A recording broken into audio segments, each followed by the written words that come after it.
आणि आता पाहणार आहोत सविस्तर महामुंबई. मुंबई गोवा महामार्गावरील 42 किलोमीटरच्या कॉन्क्रीट मार्गिकेच्या बांधकामाचं केंद्रीय मंत्री नितीन गडकरींच्या हस्ते भूमिपूजन पार पडलं. खारपाडा टोल प्लाझा इथे भूमिपूजनाचा कार्यक्रम संपन्न झाला. मुंबई गोवा महामार्गाची दशा पाहून केंद्रीय मंत्री नितीन गडकरींनी खंत व्यक्त केली आहे. तर डिसेंबरच्या आत मुंबई गोवा महामार्ग रस्ता पूर्ण होईल यासाठी मी वैयक्तिक लक्ष देणार आहे असं गडकरी म्हणाले. तसंच कोकणामध्ये भूसंपादन करताना अनेक अडचणींचा सामना करावा लागत असतो, तर मी नागपूरमधले सर्व रस्त्यांचं कॉन्क्रिटीकरण केलंय. नागपूरच्या रस्त्यावर एकही खड्डा तुम्हाला दिसणार नाही आणि त्यामुळे राज्यातील सर्व रस्त्यांचं कॉन्क्रिटीकरण करण्यात आलं पाहिजे असंही गडकरींनी मत व्यक्त केलं.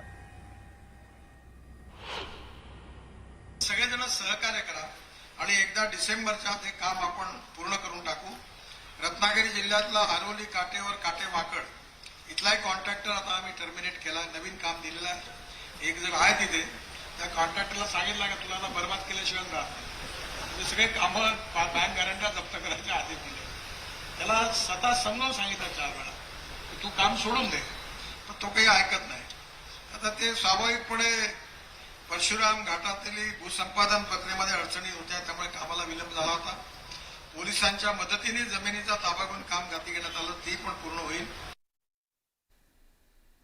छत्रपती शिवाजी महाराज टर्मिनस इथल्या हिमालय पूल आजपासून प्रवाशांसाठी खुला होणार आहे. हिमालय पूल टिकाऊ स्टेनलेस स्टीलचा बांधण्यात आलेला आहे. मुंबईमध्ये पोलादापासून तयार करण्यात येणारा हा पहिलाच पूल ठरलाय.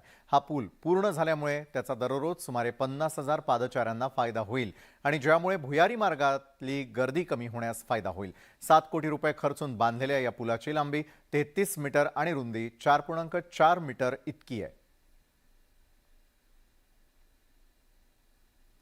मुंबईची कुलदेवी असलेल्या मुंबादेवी परिसराचा आता पुनर्विकास होणार आहे.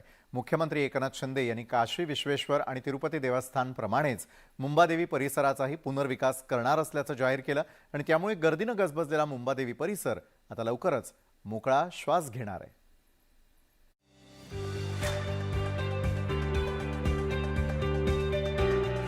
ज्या देवीच्या नावावर देशाच्या आर्थिक राजधानीला नाव मिळालं ती मुंबईची कुलदेवता असलेली मुंबादेवी. आता या मुंबादेवी मंदिराच्या परिसराचा कायापालट होणार आहे. राज्याचे मुख्यमंत्री एकनाथ शिंदे यांनी चैत्र नवरात्र उत्सवाच्या शेवटच्या दिवशी मुंबादेवीचं दर्शन घेतलं. यावेळी त्यांनी गजबजलेल्या मुंबादेवी परिसराचा पुनर्विकास प्रकल्प लवकरच मार्गी लावू अशा प्रकारची घोषणा केली. आणि याचा एकत्रित विकास करण्यासाठी हे मुंबादेवी मंदिर डेव्हलपमेंट अथॉरिटी सारखं एक प्राधिकरण आपल्याला करण्याची आवश्यकता आणि नक्की त्या बाबतीमध्ये आपण सकारात्मक विचार करू. दक्षिण मुंबईतल्या दाटीवाटीच्या परिसरात मुंबादेवीचं मंदिर आहे. या परिसरात लहान लहान गल्ल्या आणि अरुंद रस्ते आहेत. शेजारी शेजारी खेटून उभ्या असलेल्या इमारती आणि त्यामुळे मुंबादेवीचा परिसर नेहमीच गर्दीनं फुलून गेलेला असतो. पण या परिसराचा पुनर्विकास करण्याची घोषणा राज्य सरकारने केली आहे. काशी विश्वेश्वर आणि तिरुपती बालाजी देवस्थान प्रमाणे मुंबादेवी परिसराचा पुनर्विकास केला जाणार आहे. हा पुनर्विकास वेगानं करण्यासाठी राज्य सरकार विशेष प्राधिकरण स्थापन करणार आहे. मंदिर प्रशासनाची मागणी अशी काहीच नाहीये, पण जे काही होईल ते चांगलं व्हावं अशी आमची अपेक्षा आहे. आणि मंदिराची जी काही प्रॉपर्टी आहे ती फार छोटी आहे, फार लहान आहे आणि जर विकास करायचा असेल तर आजूबाजूची प्रॉपर्टी सरकारला ॲक्वायर करावी लागेल आणि त्याच्यासाठी सरकारने पावलं उचलावी. मुंबादेवी पुनर्विकास प्रकल्पाचं स्थानिक रहिवासी आणि मुंबादेवी व्यवस्थापक मंडळानं स्वागत केलंय. पण या पुनर्विकासात स्थानिक रहिवाशांना आणि दुकानदारांना आहे त्याच ठिकाणी पुनर्वसन करून हवंय. त्यामुळे स्थानिकांना विश्वासात घेऊनच मुंबादेवी परिसराचा पुनर्विकास केल्यास दक्षिण मुंबईतील या महत्त्वाच्या भागाचा कायापालट निश्चित होऊ शकेल. उदय जाधव, न्यूज 18 लोकमत, मुंबई. नव्या आर्थिक वर्षामध्ये कुठल्याही आमदाराला निधीचं वाटप करण्यास हायकोर्टानं स्थगिती दिली आहे. गेल्या आर्थिक वर्षामध्ये कोणत्या आमदाराला किती निधी दिला आणि तो कुणाच्या खात्यात जमा केला याचे तपशील सादर करण्याचे निर्देश हायकोर्टानं राज्य सरकारला दिले.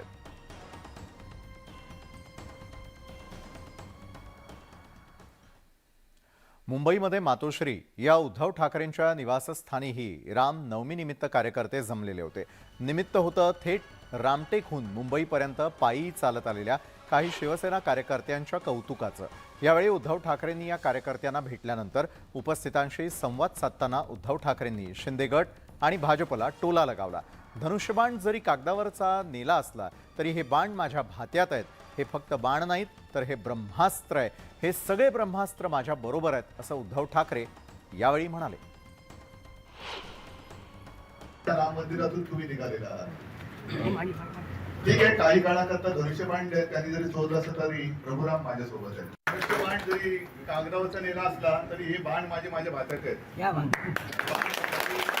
बाण नाही आहे तरी ब्रह्मास्त्र आहे, त्याच्यामुळे ब्रह्मास्त्र माझ्या सोबत आहे। तुमचं प्रेम आशीर्वाद असेच असू द्या। प्रभू रामचंद्राचं नाव लिहून दगड टाकला तरी तो तरंगायचा। आता राजकारणात तेच झालेलं आहे। प्रभू रामाचं नाव घेऊन दगड तरंगतायत, पण त्या दगडांना तरंगण्यासाठी वरती आपण नेलेलं नाहीये। त्या दगडावरती पाय ठेवून लंकेत जाण्यासाठी ते दगड तरंगले होते। आता दगडच तरंगतात आणि दगडच राज्य करतात। राज्यामध्ये शिवसेना भाजप युती असली तरी शिवसेना भाजपच्या स्थानिक कार्यकर्त्यांमध्ये धुसफूस असल्याचं कल्याणमधील एका कार्यक्रमाच्या निमित्तानं दिसून आलं।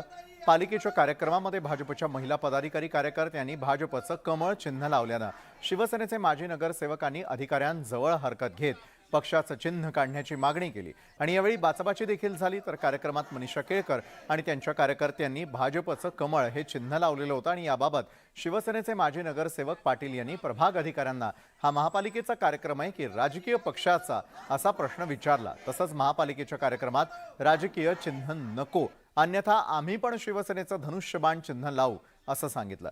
प्रभाग अधिकारी यांनी मनीषा केळकर यांना आणि त्यांच्या पदाधिकाऱ्यांना पक्ष चिन्ह काढण्यास लावलं। शिवसेना पदाधिकाऱ्यांनी काढायला लावलेलं असताना भाजप महिला पदाधिकाऱ्यांना कमळ चिन्ह जे आहे ते त्या ठिकाणी काढून ठेवायला लागलं। मी त्यांचा प्रोग्राम व्यवस्थित व्हावा म्हणून मी चिन्ह तिथे काढलं, पण ज्यावेळेस मी चिन्ह उतरवत होते त्यावेळेस मला इतका अपमान वाटत होता की आज माझ्याबरोबर समक्ष महिला आहेत आणि त्या महिलांचं नेतृत्व मी महिला अध्यक्ष म्हणून करते, पण मला त्या महिलांसमोर आणि सगळ्यांसमोर मला ते चिन्ह उतरवावं लागतं। ह्याच्यापेक्षा कुठलाही मोठा अपमान आमच्या पक्षाचा असू शकत नाही। हे मी कार्यक्रम होऊन गेल्यानंतर मी माझ्या वरिष्ठांना सांगितलं। आम्ही इथे निषेध करतोय, सगळ्या वरिष्ठांना मी घेऊन आम्ही सगळेजण निषेध करतोय या त्यांनी केलेल्या कृत्याचा। मग ऑफिसर लोक काय बोला, मॅडम ते चिन्ह काढा, किंवा आपला शासकीय कार्यक्रम आहे, दोन लोकांना वाटायला नको, त्यांच्या मनात बी काही वाटायला नको, एवढा विषय झाला। मग ते मॅडमनी दुसऱ्याला वाटत होती ना ती, मग ते बी ना काढा, सर्वांना काढायला लावा, मग आपला कार्यक्रम चालू ठेवू। तर ते बी काढले तर मग आम्ही ती रॅली तिथनं काढली, गणपती मंदिरपासून राऊंड मारला आला, तिथं पोचलो, मग आम्ही घरी आलो। एवढा दुसरा काहीच नाही। शिवसेना भाजप आमची युती आहे, फुकट आम्हाला बदनाम करायचा कारस्थान त्यांचं खटस्थान चालू आहे। माझ्या याच्यात काही चुकी नाही। तुम्हाला लागेल तर व्हिडिओ दाखवतो, व्हिडिओ बघा तुम्ही। यात माझा एक तरी अपशब्द गेला असेल तर माझ्यावर गुन्हा दाखल करा। मारहाण केल्याप्रकरणी अभिनेता सलमान खान विरोधात दाखल करण्यात आलेला गुन्हा मुंबई उच्च न्यायालयानं रद्द केलेला आहे। सलमान खान विरोधातील आरोप निराधार असल्याचं हायकोर्टानं म्हटलंय आणि त्यामुळे बॉलिवूडच्या भाईजानची त्या प्रकरणातून सुटका झाली आहे।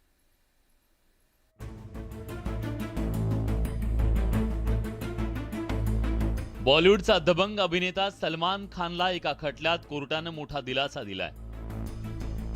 पत्रकाराला मारहाण केल्याप्रकरणी सलमान खान विरोधात दाखल करण्यात आलेला गुन्हा मुंबई उच्च न्यायालयानं रद्द करण्याचा आदेश दिलाय। ती घटना 2019 मध्ये घडल्याचा दावा करण्यात आला होता। सलमान खान आणि त्याचा अंगरक्षक नवाज शेखनं आपल्याला मारहाण आणि शिवीगाळ केल्याचा आरोप अशोक पांडे नावाच्या एका पत्रकारानं केला। फोटो घेत असताना सलमान खान आणि त्याच्या अंगरक्षकांना आपला कॅमेरा हिसकावून घेतला, तसंच शिवीगाळ करून मारहाण केल्याचा आरोप तक्रारदारानं केला। या प्रकरणी त्यानं अंधेरी महानगर दंडाधिकाऱ्यांकडे तक्रार सुद्धा दाखल केली। त्यानंतर सलमान खान विरोधात गुन्हा दाखल करण्यात आला। त्या विरोधात सलमाननं हायकोर्टात धाव घेतली। सलमान खान विरोधातील आरोप निराधार असल्याचं हायकोर्टानं म्हटलंय। तसंच सलमान खान विरोधात दाखल करण्यात आलेला गुन्हा रद्द करण्याचा आदेश दिलाय। त्यामुळे बॉलिवूडच्या भाईजानला मोठा दिलासा मिळालाय। Bureau report, news 18 Lokmat. Break नंतर आपण पाहताय महामुंबई। दरवर्षीप्रमाणे यंदाही मुंबईमधील वडाळा इथल्या प्रसिद्ध राम मंदिरात गुरुवारी दुपारी 1:30 वाजता राम जन्मोत्सव मोठ्या आनंदात आणि भक्तिभावानं साजरा केला गेला. सकाळपासूनच भाविकांच्या गर्दीनं वडाळ्यामधील राम मंदिर फुललेलं होतं आणि विशेष म्हणजे बुधवारपासूनच मंदिरात भजन, कीर्तन आणि धार्मिक विधी सुरू करण्यात आलेले होते.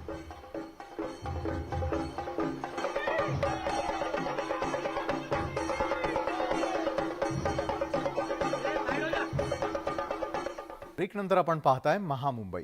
उल्हासनगरच्या लाल चक्की परिसरामध्ये एका दुचाकी स्वाराचा भीषण अपघात झाला.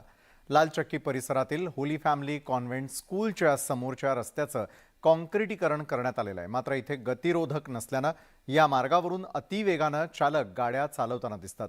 असाच एक दुचाकी स्वार वेगानं गाडी चालवत असताना त्याची गाडी रस्त्यावर घसरली. दुचाकी स्वाराच्या अपघाताचा सीसीटीव्ही समोर आलेला आहे. सुदैवानं दुचाकी स्वार या अपघातातून बचावलाय. उद्या मुंबईतील BKC मधल्या नीता मुकेश अंबानी कल्चरल सेंटरचं उद्घाटन होणार आहे. या सेंटर उद्घाटनाच्या पूर्वसंध्येला रामनवमीनिमित्त नीता अंबानी यांनी पारंपरिक पूजा केली. हे सांस्कृतिक कला दालन जे फक्त भारतीयच नव्हे तर परदेशी कलाकारांच्या आकर्षणाचं केंद्रबिंदू ठरणार आहे. तर या होत्या संपूर्ण दिवसभरातील मुंबई आणि उपनगरात आतापर्यंत घडलेल्या अतिशय महत्त्वाच्या घडामोडी ज्यांचा सविस्तर आढावा आपण महामुंबईच्या माध्यमातून घेतला. आजच्या महामुंबईमध्ये वेळ झाली तुम्हा सगळ्यांचा निरोप घेण्याची. ताज्या घडामोडींसाठी पाहायला विसरू नका न्यूज 18 लोकमत.